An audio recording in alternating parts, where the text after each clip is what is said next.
Sa pagdating ng 2025, muli nating balikan ang mga kaganapan sa nakalipas na taong 2024, dito sa The Top 2024 Year-End Throwback, ng MBC TV Network News Update.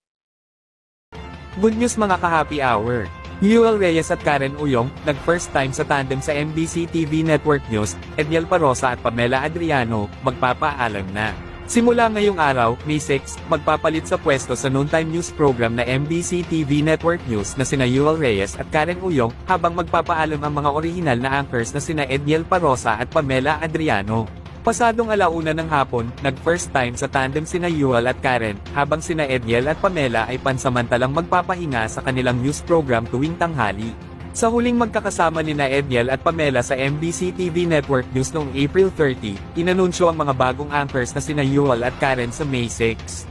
Mapapanood sina Yuel at Karen sa MBC TV Network News sa tanghali, habang sina Pamela at Edniel naman ay maglilipat sila sa iba pang mga programa tuwing linggo, gaya ng DZRH Stories, at sa likod ng kontrobersya. Bamban-Tarlac Mayor Alice Guo, idineklara ang sariling bilang Filipino citizen, hindi residente ng ibang bansa. Inilabas ng opisina ni Senator Risa Hontiveros ang Certificate of Candidacy ni Bamban-Tarlac Mayor Alice Guo, nang ma-question ito sa Senado ukol sa kanyang nasyonalidad. Sa birth certificate ni Guo, idineklara niyang isa siyang Pilipino at residente ng Tarlac. Nabuhay din ang kanyang kampanya noong 2022, kung saan niya sinabi na isa siyang Pilipino, kung saan ang kanyang inay isang Pinay at Chinese ang ama. Marami po nagtatanong, sino daw po si Alice Go? Ako po si Alice Go, taga Barangay Virgen de los Remedios. Ang nanay ko po ay Filipina. Ang tatay ko po ay isang Chinese. Ako po ay isang Filipino citizen at may pusong Bamban! AFP, solid ang suporta kay PBBM.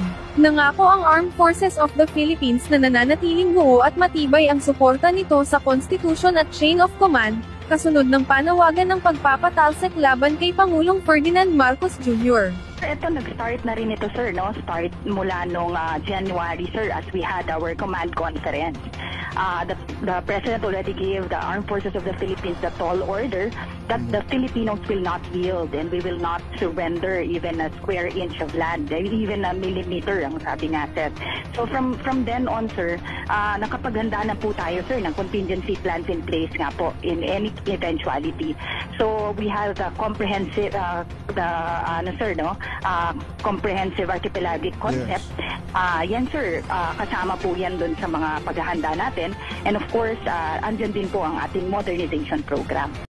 Samantala, sa Showbiz Spotted, Rose Martan Renden Labrador, posibleng ideklara na persona non grata sa Coron, Palawan. Nag-ugat ng isyu sa pagsugod ng dalawa sa opisina ng mayor at panghihiya nila sa isang staff nito sa social media. Posibleng maideklara bilang persona non grata sa Coron, Palawan ang vloggers na sina Rose Martan at Renden Labrador. Ito'y makaraang ipanukala ni Juan Patricio Aiz, miyembro ng Sangguniang Bayan ng Coron, ang resolusyon na ideklara ang naturang vloggers na persona non grata, kung saan hindi na sila welcome sa lugar. Inaasahan namang maaaprubahan ang resolusyon pagkatapos ng sesyon sa June 24.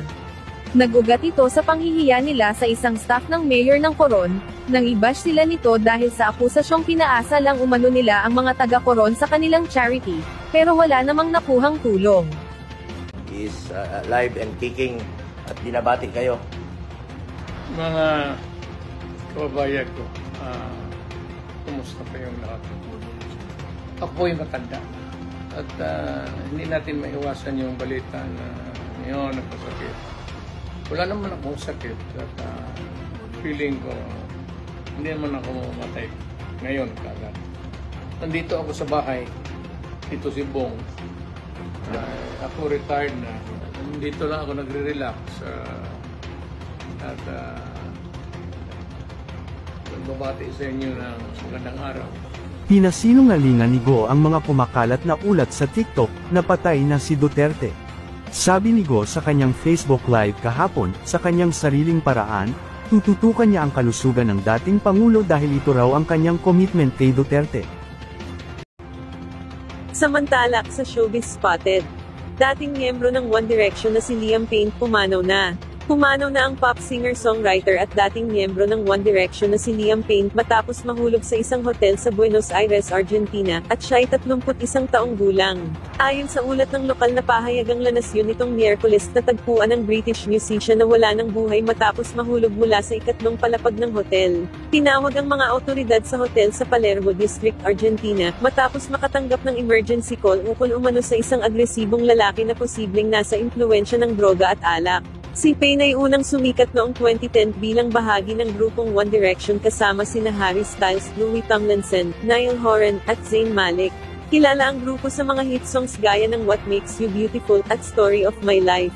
Taong 2016 nang tuluyang maghiwa-hiwalay ang grupo para ipagpatuloy ang kani-kanilang solo careers. Bangkay ng American blogger, patuloy na pinaghahanap matapos umano na ito ay napatay na. Patuloy ang ginagawang paghahanap ng mga kapulisan sa bangkay ng American blogger na si Elliot Eastman matapos nadukutin ito sa Zamboanga. Sinabi ni PNP spokesperson Police Brigadier General Jean Fajardo na mayroong isa sa mga naarestong sospek sa pagdukot ang nagsabing maaring patay na si Eastman. Nagkaroon ito kasi ng tama ng baril sa hita at sa tiyan ng manlaban sa mga armadong sospek. Mayroon nakakita rin na itinapon na sa dagat ang biktima dahil sa mga tindi ng bala. Katuwang na ng PNP ang Armed Forces of the Philippines para sa paghahanap sa bangkay ng biktima. Magugunitang noong nakaraang buwan ay napatay ng mga otoridad ang 3 sospek na nasa likod ng nasabing pagdukot kung saan mayroong 3 kasamahan ng mga ito ang naaresto. Samantala, sa ibayong dagat, ex-President Donald Trump, sugatan sa Pennsylvania rally, investigasyon sa insidente, gumugulong na.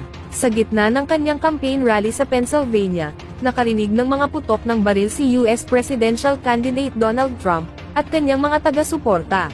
Bumagsak si Trump matapos marinig ang putok ng baril, saka pinalibutan ng kanyang security sa loob ng 1 minuto. Bago in-escort papalayo sa entablado, humarap si Trump sa kanyang mga taga-suporta, at kita ang dugo sa kanyang tainga. Sa update, sinabi naman ng US Secret Service na ligtas na ang dating US President, habang nagsasagawa na ng investigasyon matapos ang insidente. Good news mga ka-happy hour! Reyna ng Aliwan, Float at Street Dance Competition, may nanalo na. Sa ginagawang awarding ceremonies ng Aliwan Fiesta 2024 kagabi sa harap ng Aliw Theater, narito ang mga sumusunod na nanalo para sa Reyna ng Aliwan.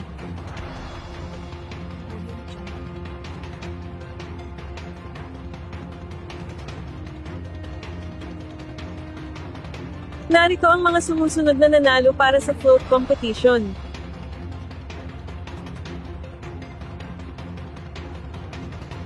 At narito naman ang mga sumusunod na nanalo para sa street dance competition.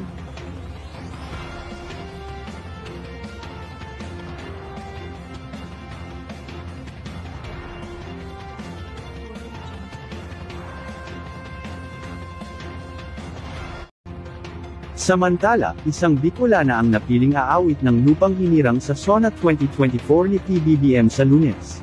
Isang Bicolana na taga Camarines Sur napiling kumanta ng Lupang Hinirang sa SONA ni Pangulong Bongbong Marcos Jr. Isang Bicolana ang napiling kumanta ng pambansang awit na Lupang Hinirang, para sa paparating na State of the Nation Address ni Pangulong Ferdinand Bongbong Marcos Jr. sa Lunes, July 22. Ito ay si 2024 World Championship of Performing Arts Champion Blessy May Alipoco Abagat, batay sa kumpirmasyon ni House Secretary General Reginald Velasco. Si Blessy May Abagat na tubong Naga at taga Kamaligan Camarines Sur, ay siyang naging kinatawan ng Pilipinas at ng rehiyon katatapos na 2024 W Copa sa Long Beach, California sa USA.